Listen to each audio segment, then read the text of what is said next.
Hello बच्चों, good morning.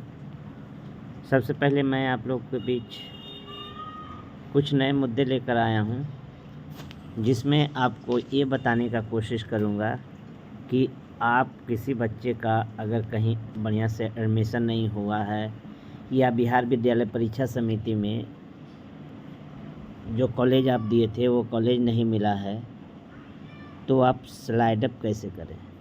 क्योंकि बहुत सारी समस्याएं आपके बीच आ रही थी कि स्लाइड अप कैसे करें। तो बिहार विद्यालय परीक्षा समिति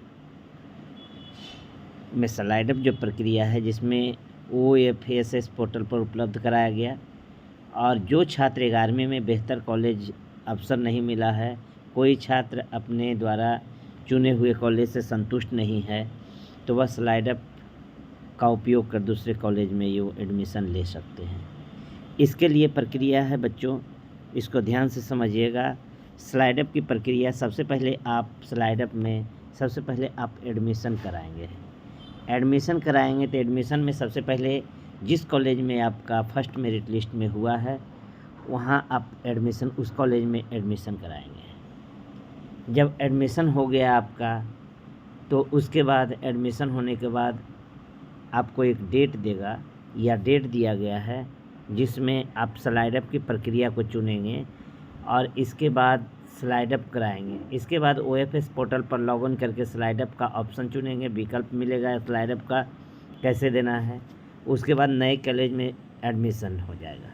यदि स्लाइड अप में आप सफल होते हैं तो आपको नया कॉलेज आवंटित किया जाएगा, और नया कॉलेज में एडमिशन लेने के लिए छात्र को पुराने कॉलेज से स्लाइड अप कॉपी दिखेगी, और जो स्लाइड अप कॉपी आपको दिखेगी, उस कॉपी को जो स्लाइड अप की कॉपी होगी उसको फिर जाकर नए कॉलेज में, यानी कि जहाँ आपका सिलेक्शन हुआ, जहाँ आपका मेरिट लिस्ट बना, वहाँ जाकर उस चीज़ को आपको दिखाना होगा। उस चीज़ को दिखाने के बाद आपकी जो कॉपी होगी, आपका जो विकल्प होगा वो दिखने लगेगा। क्योंकि एडमिशन लेने के लिए छात्र को पुराने स्लाइड अप कॉलेज की कॉपी दिखानी पड़ेगी।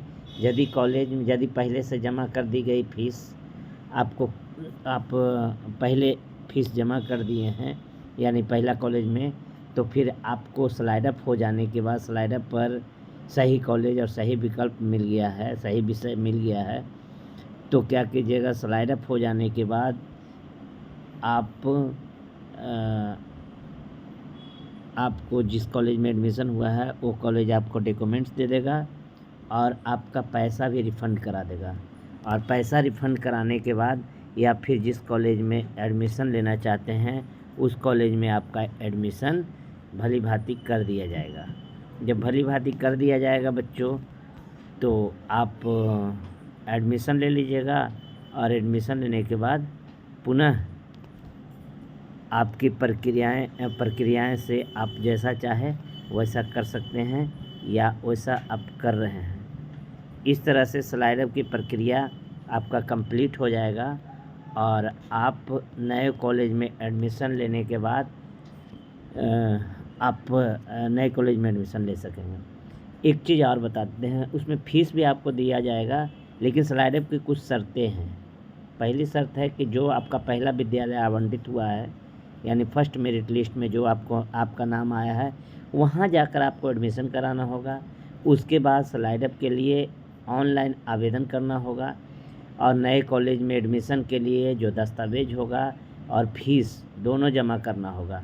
यदि आपका स्लाइड अप नहीं करना चाहते हैं तो पहले वाले कॉलेज में पढ़ाई करके जारी रख सकते हैं। लेकिन जो संतुष्ट नहीं है जिस कॉलेज से इंटरमीडिएट में, जैसे मान लिया जाए आप जिस कॉलेज के हैं और किसी दूसरे कॉलेज में लेना चाहते हैं या आपको दूसरा कॉलेज मिल गया है, तो आप स्लाइड अप वाले ऑप्शन को चुन सकते हैं।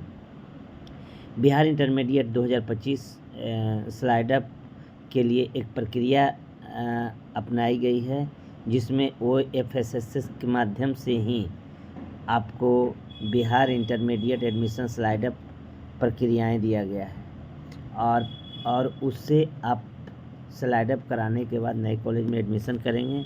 मैं उम्मीद करता हूं कि आप लोग इस बात को समझ चुके होंगे। अगर कोई समस्याएं होगी तो फिर हमसे संपर्क करेंगे।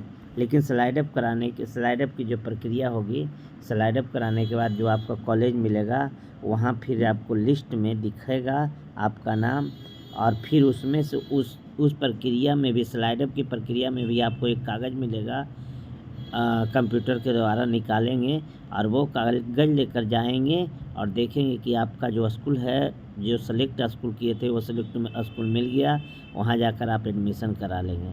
स्लाइड अप की प्रक्रिया में आप अगर देर करते हैं तो हो सकता है किसी कॉलेज में मान लिया जाए कि 120 सीट है, उसमें 80 सीट भरा गया, 80 सीट भरा जाने के बाद उसमें 40 सीट बचा, 40 सीट बचा, तो अगर आप फर्स्ट मेरिट लिस्ट में के बाद स्लाइड अप नहीं कराएंगे तो हो सकता है सेकेंड लिस्ट में आपका नाम नहीं आवे और वो 40 भरा जाए, तो हो सकता है आप एडमिशन नहीं करा पाएँ, न आप यहाँ का रह पाएंगे न वहाँ का। इसलिए बच्चों, हम आप लोग को सलाह देंगे कि स्लाइड अप जहाँ सीट है या सीट बच रहा है उस स्थिति में कराएं, नहीं तो हो सकता है सीट नहीं रहे और आप स्लाइड अप करा लें, तो ऐसे में बीच बीच में फंसेंगे। रिस्क ना लें, अगर रिस्क लेते हैं तो पता करके रिस्क लें, और पहला ही जो प्रथम लिस्ट है उसके बाद स्लाइड अप करा के तुरंत सेकेंड लिस्ट में स्लाइड अप कराने के बाद तुरंत स्लाइड अप करा लें, और करा लेने के बाद उस कॉलेज में तुरंत एडमिशन ले लें। नहीं तो देर हो जाने के बाद, सीट फुल हो जाने के बाद आपका कहीं नहीं एडमिशन हो पाएगा, और ऑन स्पॉट भी एडमिशन नहीं हो पाएगा, क्योंकि ऑन स्पॉट तब एडमिशन होता है जब किसी कॉलेज में सीट खाली होता है। जब किसी कॉलेज में सीट खाली नहीं होता है तो ऑन स्पॉट एडमिशन नहीं होता है। इस तरह से आप अपनी प्रक्रियाओं पर ध्यान दें।